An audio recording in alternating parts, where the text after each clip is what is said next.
il n'a pas eu une main coupée, il a eu les deux mains coupées. La Gemara dans Psachim, Nun Zayin Amud Aleph, nous dit que Issachar, Ish Kfar Barkai, Issachar qui venait du village de Barkai, était un Kohen qui servait dans le temple. Mais le problème, c'est que ce Kohen mettait des gants en soie pour faire les sacrifices. Et a priori, cette chose-là n'était pas une bonne chose. Soit parce que ça faisait une séparation entre sa main et les sacrifices, soit c'était un déshonneur pour les sacrifices, soi-disant qu'il était trop précieux pour pouvoir toucher du sang ou de la chair, donc il mettait des gants. Et ça n'était pas apte pour un Kohen qui servait dans le temple. Alors là, il a eu sa punition de la manière suivante.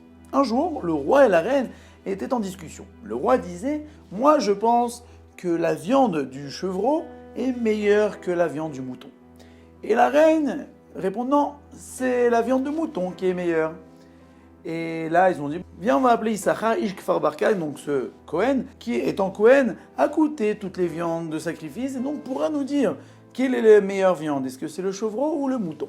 Alors là, le roi l'appelle et lui pose la question. Et là, Issachar fait un signe de la main, soi-disant qu'il rejette l'avis du roi en lui disant « Mais si le chevreau était tellement meilleur, alors pourquoi Kadosh Baruch Hu nous ordonne d'amener 2 moutons comme sacrifice quotidien ?» Alors là, le roi a très mal pris ce mépris qu'il a fait avec sa main.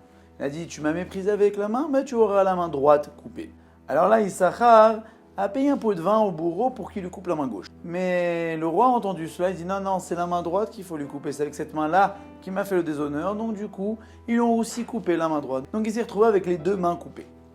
Alors là, sur la discussion entre le roi et la reine, quelle était la profondeur de cette discussion, le chevreau, le mouton? Cela, nous en parlerons dans la prochaine vidéo. Mais la question que le Ben Ish Chai demande est la suivante. Étant donné qu'il a servi avec la main droite, et qu'il a fauté avec la main droite en mettant ses gants, pourquoi il a eu les 2 mains coupées? Là, le Ben Ish Chai nous répond et nous dit que la main gauche aussi devait être punie. Parce que qui a mis le gant à la main droite? C'est la main gauche.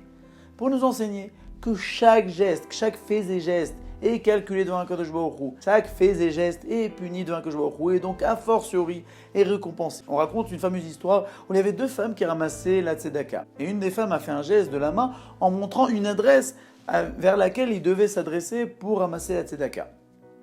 Après 120 ans, cette femme-là a paru à l'autre femme et lui a dit « Tu sais, ce geste-là que j'ai fait pour te montrer l'adresse vers laquelle nous devons nous diriger pour récolter la tzedaka, même sur cela, j'ai une récompense. » Pour nous dire à combien nos faits et gestes sont importants de la Kadosh Baruch Hu, aussi bien dans le mal, chas v'shalom, mais a fortiori dans le bien.